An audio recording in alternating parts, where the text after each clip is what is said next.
Before we begin, please note that today's episode includes discussions of traumatic injury, grief, and loss, and these topics may be distressing for some listeners. Please take care while listening, and if you need support, please contact Lifeline on 13 11 14. Alex Clark is a very well-known name in the Nudgee College community. You may have seen him featured on our 130-year publication, Reflections, or be familiar with his life-changing injury in 2018, or remember the incredible event, Blue for Alex, that was held in his honor in 2019. Well, today, you're going to find out so much more about Alex. We're going to go back to that day of his injury, and we're also going to explore and talk about his goals and aspirations for the future.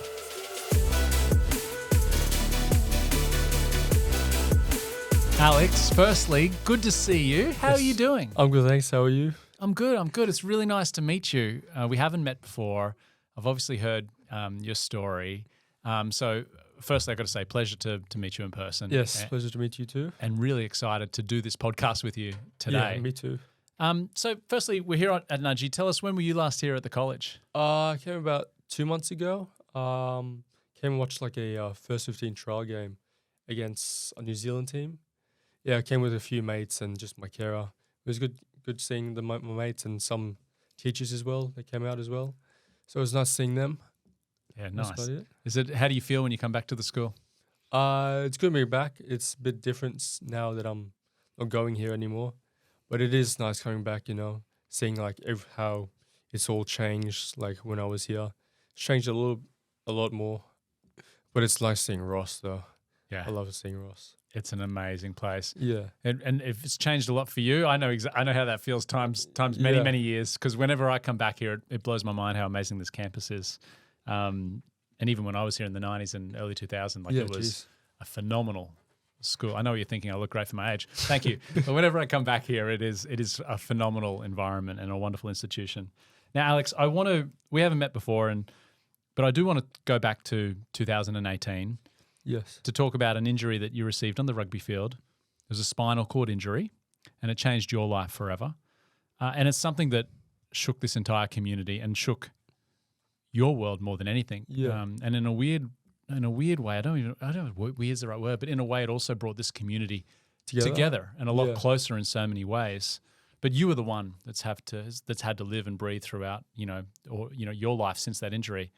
Can we go back to that day and I'd love to ask you what you remember from that moment in time. So I just remember waking up, I think having some breakfast and then coming to Nudgee, warming up.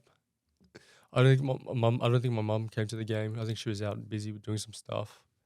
And then I remember just playing the game as normal, doing my normal stuff in the game, and then I just remember picking up I think a loose ball off the ground. And then I think trying to score like a try in the corner. I don't know if I scored or not, but I remember just like waking up on the side, like I couldn't get up or move. I was just looking up in the sky. I was like, oh, like what's happening? Like my body just feels like weird and different. So I just remember just like lying there on the ground, and then all of a sudden, someone came and like checked me out. I think it was like a medic, and then all my mates came over. Was like, I think they were just looking at me like they were confused as well. As I was, and then I remember just like going into the ambulance, and then I think they like cut my shirt off to see, like put some stuff on, doing some stuff to me. I think taking some tests and stuff, making sure I was still like breathing and I was okay. Like they would check me like every few seconds, and then get to hospital. My mum came to hospital. She was I think she was like worried, like to make sure I was all good. And then I think at the time with me was my mate's dad, Chris Glass. I think he came with me to hospital, and then I think he was calling my dad to see, see where my mum was, so she can come out and see like your son's like pretty injured. And my dad was like my dad was like jokingly like saying, "Oh yeah, Chris, you're playing a game. Like, he's fine." He's like, no, it's actually like pretty serious. And then my mom came to hospital. She saw me. She started crying, but she started crying. And I think my grandmother came up as well. It was nice when she came up. I think she was just something a bit different to everyone. Like, yeah, she was. I think she just had my hand on my forehead. It was Mm. like calming because I think the lights were just too bright. There were so many lights Yeah. in my eyes, and it was just nice having her there. And yeah, that's all I can remember. I think the only thing I can remember asking is if we won that game. Like I was asking Chris if we won that game, and he said just focus on this right now. It's a bit more important. And yeah, I think that's all I can remember that day. From that day on. Well, firstly, thank you for sharing that incredible Yeah, story. I can't even imagine. I'm sure people are listening to this. I've got goosebumps just imagining what it would be like for you. But as a parent myself, it's amazing how you deflected the attention from the question about you to yeah, the your rugby game. mother. Well, no, but also to your mother. Like, Yeah, I can hardly imagine what it would have been like for your mother, for your yeah, grandmother, for your parents, let alone for yourself. So it's extremely brave of you to be able to tell that story. So yeah. thank you for That's all going good. there. Do you? It's incredible to me that you were conscious. It sounds like you were conscious throughout the entire Yeah, experience. I was conscious throughout the whole thing. But I was they always I think everyone was always coming up to me, nurses and doctors, making sure I was okay, still breathing. But I was fine. I was completely fine. But I just didn't know what was wrong with my body. Like just couldn't like move or anything. And then I think they eventually came and told me that I suffered a spinal cord injury. I think it didn't take long. They took some scans to see if my brain was still fine. And I think I went for surgery that same day as well. I'm not sure what time. I think I just went to sleep. Yeah, I think I just then woke up from my nap. I think my mother and my uncle were just talking on the side. Yeah, I think they were just talking on the side. And then and that's when I woke up. I think it was the following day. Mm, mm. It's shocking story. Yeah. And it sounds like you had amazing people around you. And I know a lot of people were there, obviously. It's probably a shocking a day for a lot of people, Yeah. and they weren't in your shoes. So Yeah. I read a quote where you said actually recently that after 15 years, you might as well have been 15 weeks old after that injury. Yeah. What was it? How would you describe to someone what that experience was like for you in the early days, weeks, and months of your injury? I would say it was challenging the first year. I would say it was challenging being in a wheelchair. The first year I wasn't like used to it. Didn't like wanna like go out to places. I think I was just like scared to see what people would think of me. Like I was scared the first year, and it just felt different, like just being in a chair. And then after that, after some time, I got used to it. After some time, I got used to it. Now it doesn't bother me going out. I go out to places now with friends and family, so it's been good. Mate, you're so brave saying that, because I think so many young men are scared for so many reasons Yeah. that are often not physical, or they might be emotional, or they're nervous about things, and it's okay to be scared. Yeah, and I would say. and for you to say that, I was scared. It's like I respect you for saying that too, because it's such a drastic change in your life that you've had to take on.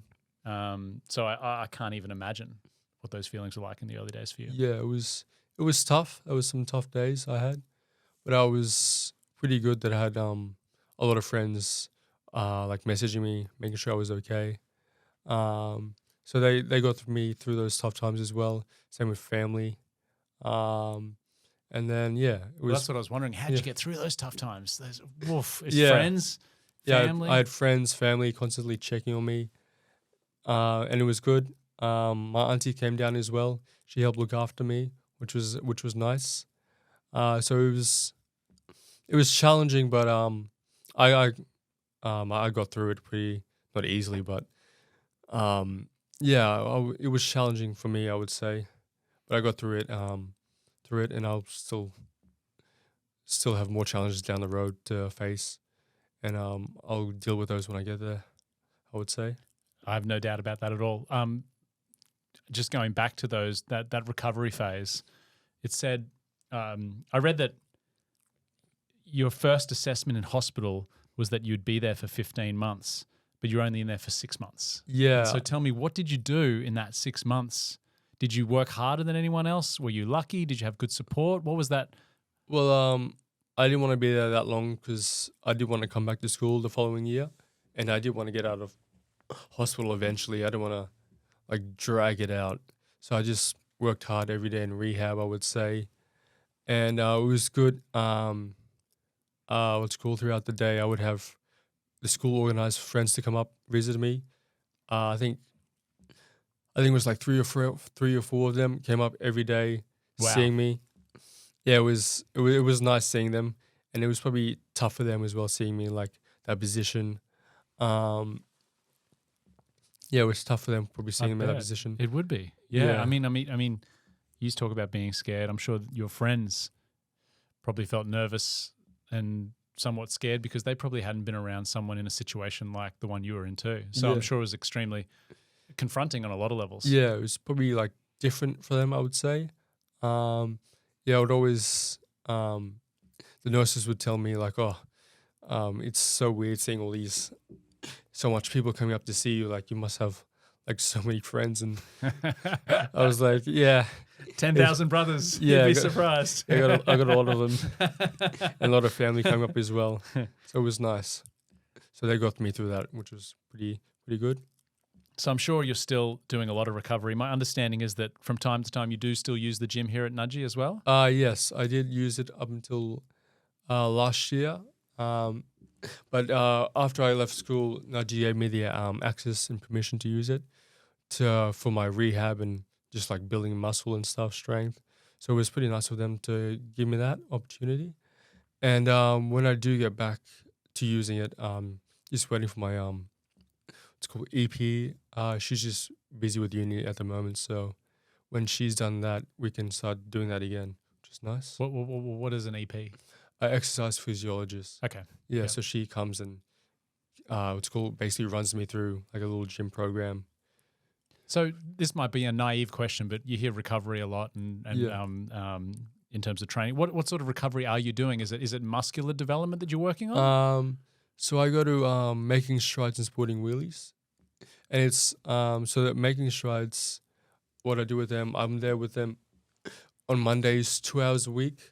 So I'm basically like practicing my transfers, building up my like my working my core, and then like do some like standing, and then go on there like treadmills and stuff, like doing like they've got like a long ass walking track.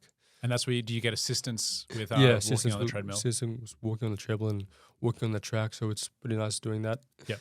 And then Sporting Wheelies is they got a bit more gym equipment for me to be able to use. Yeah, so I do on Tuesdays with Sporting Wheelies, I do a bit more strength training on Tuesdays. Yep. And then Fridays I've been doing a bit more wheelchair skill stuff, so I can play some sport eventually, like wheelchair rugby or do some athletics. I love that. You want to get into wheelchair rugby and wheelchair athletics? Yeah, I did love doing rugby and athletics here at school, so I'd like to also pursue that in a wheelchair as well. Yep.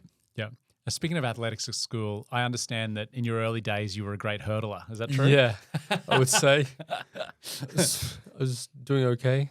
I could not think of a worse event to compete in than hurdles. Yeah, I mean, I got used to it. I did it as a joke to start with, Yep. hurdles, and then I eventually loved doing it, and then I just stuck with it. I've seen a photo, and we should find out where it is, but there is a great photo of you hurdling when you were here at the I think school. I think there's probably a few good There's a photos. few? Oh, is Yeah. there? I think someone's got. We were talking earlier before we started the podcast, and most people will be listening, but you can see movement in your hands, and that's something you're always working on as well and developing. Yeah, so a few years ago, I got like nerve surgery, so I can like have more grip in my hands and stuff. So it's worked a lot on my left side, so I can like grip stuff if I wanted to, or just like hold a water bottle or whatever. Yep. But it hasn't. It's worked to some extent on my right side, but if I was to improve my right side, I'd probably have to go for another surgery. Yep. Which I just let the doctors know, and they can go from there and see what they can do. Yeah, you're an amazing, good luck, obviously. And, I look forward to every time we catch up, hearing more and more about your recovery and those steps that you're continually improving on. Easy to say, hard to do. Yeah. So I take my hat off to you.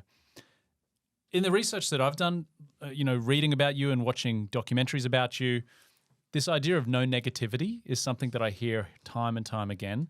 What's your secret to having such a positive outlook? Well, I got good support around me, I would say, and I got good faith. I believe in God, so that's always a good thing to have.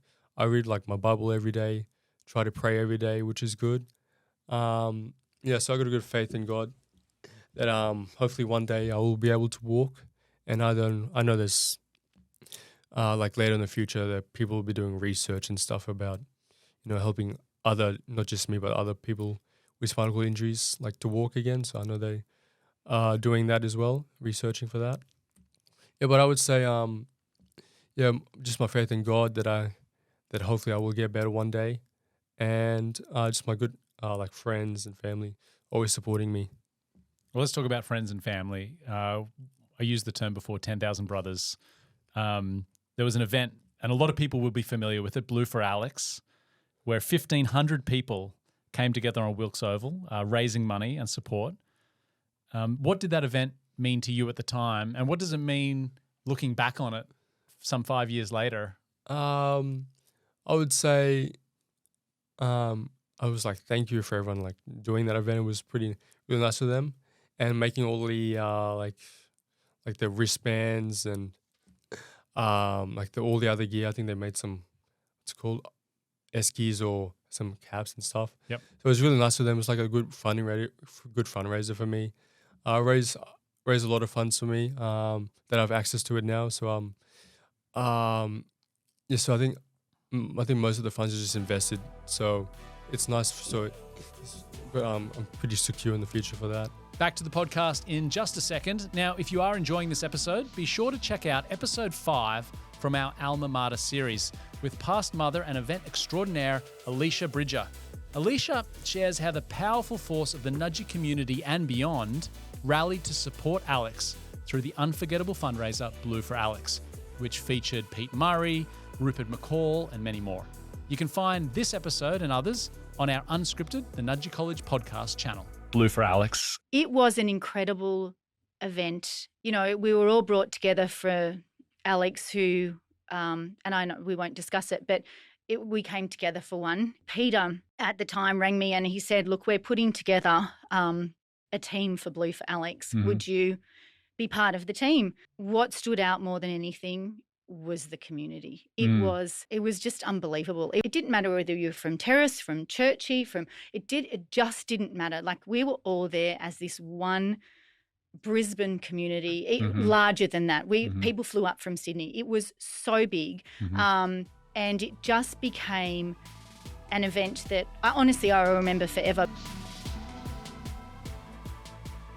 Look, whenever I talk to members of the community and they talk about Blue for Alex, it was such a phenomenal event, and the people involved in it, it sounds like, did such an amazing job. Yeah. So it's nice to hear that hard work is continuing to pay off and will continue to pay off well into the future. Yeah, it will. I think whoever Tyler Trethowin, he was the one that came up with the idea for the wristbands. So he came to me at hospital and he was like, oh, I've got an idea like for everyone to,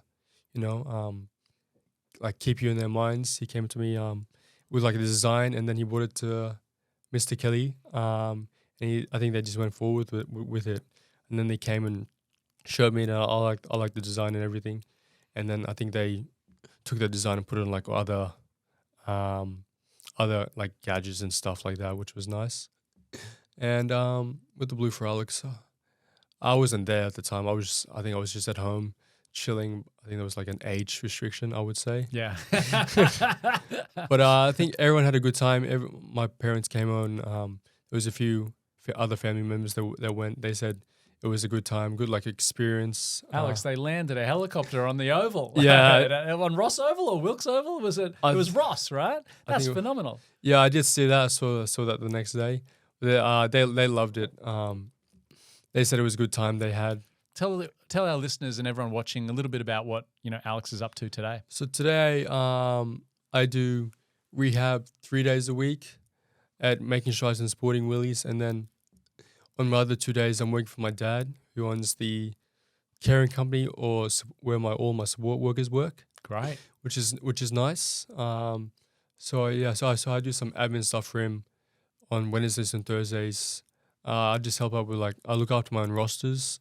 So for all my support workers work. So I just message them every month asking for their availability. Mm-hmm. And they send that through, and then I also help out with other people's rosters if they need me to, and then I do whatever they need me to do. I just help out really.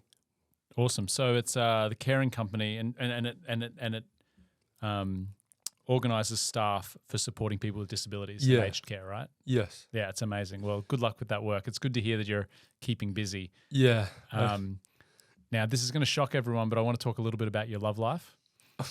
I want to talk a little bit about Bambi. Oh, yes. Can you tell us more? Bambi's a new family dog that we Yes. got recently. I think towards the end of last year.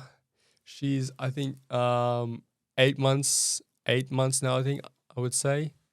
8 or 9, but she's a border collie and she's got so much energy. Yeah. So she keeps me busy most of the time.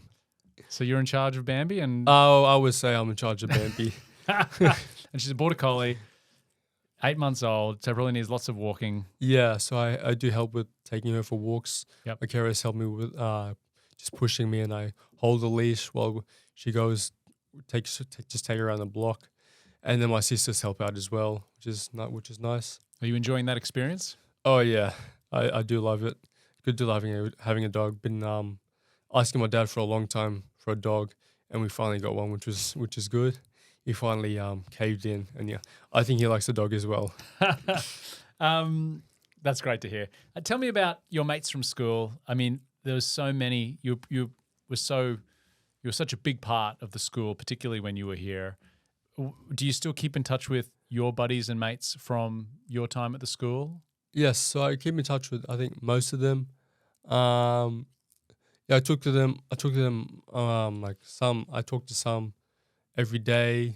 Talk to some once every few months. He just like a check-up message to see how we're doing. Yep. And see what I'm up to. And then I would say I talk to Byron a bit here and there. He catches me up on his rugby. He's over playing rugby in New Zealand. Okay, right. Which is pretty good. Shout out to Byron. Yeah, shout out to him.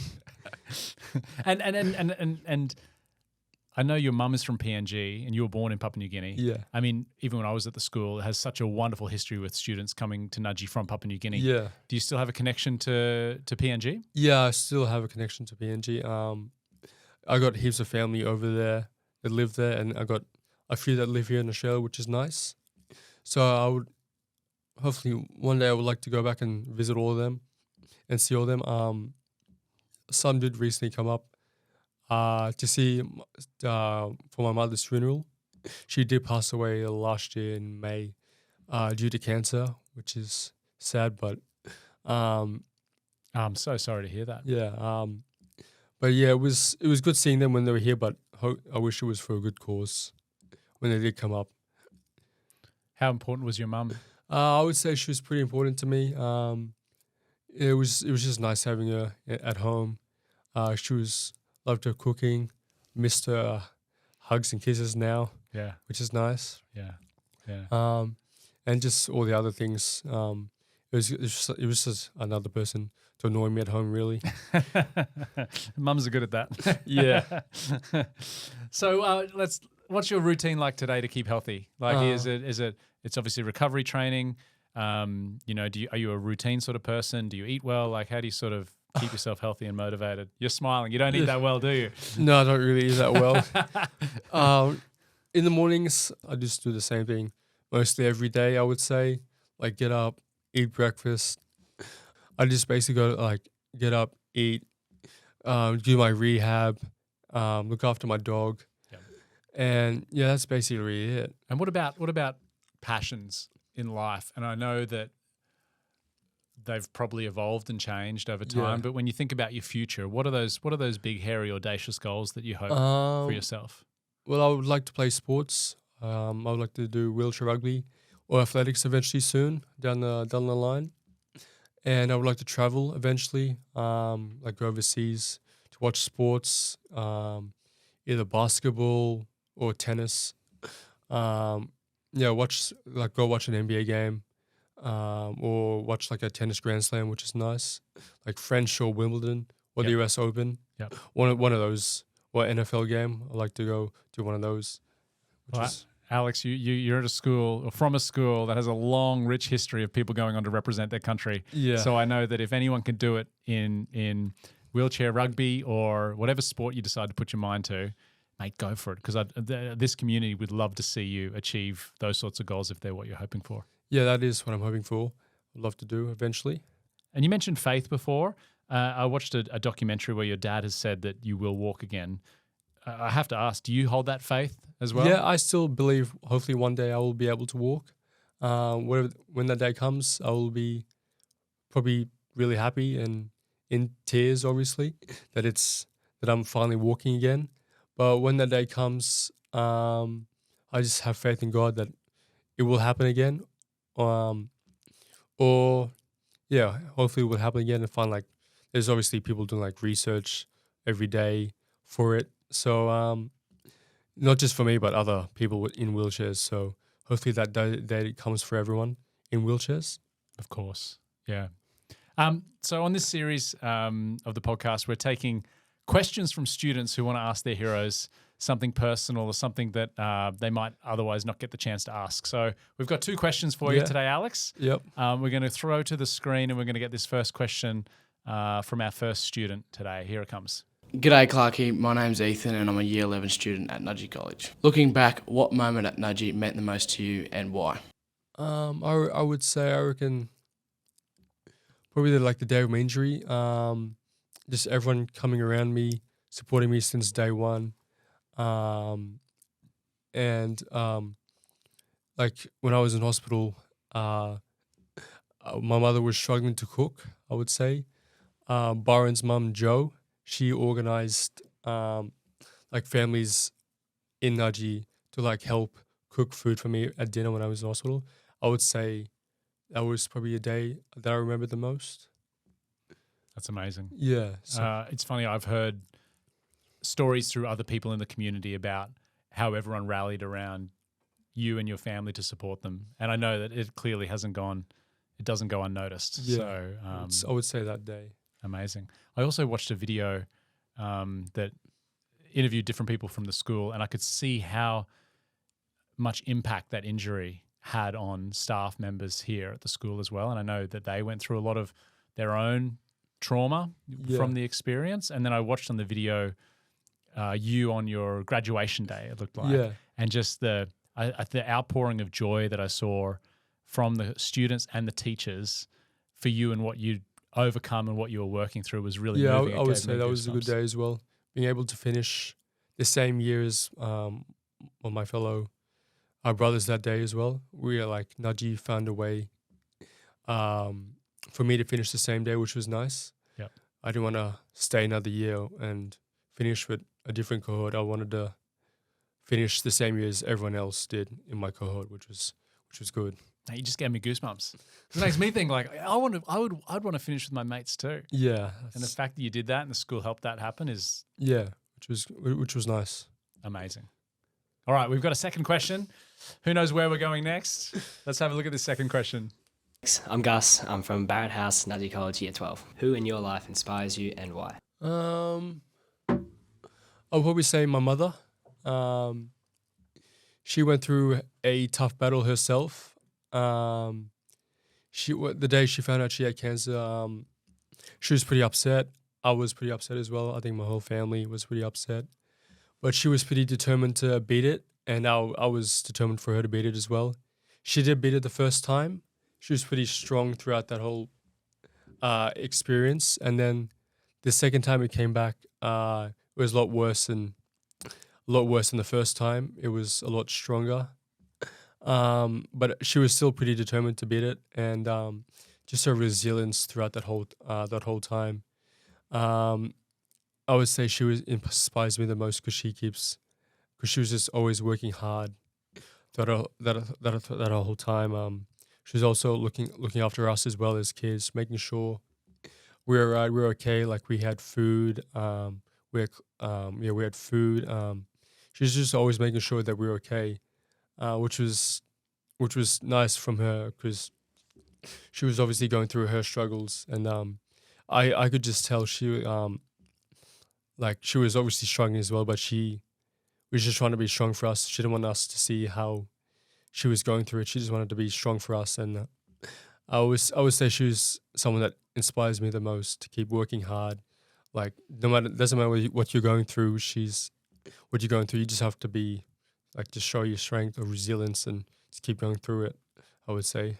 That's amazing. That's amazing. Thank you for sharing that. And I'm sure anyone listening to this podcast is probably picking up the phone to call their mum and tell them how much they love them and care Please for them. do that. My final question for you is one that we're asking all of our guests on the podcast. Is Alex, what's that one piece of advice that you would give to anyone who's listening if they wanted to achieve their goals? I would say just keep working hard at it. You may have a lot of struggles and tough challenges along the way. I reckon, just keep going with it.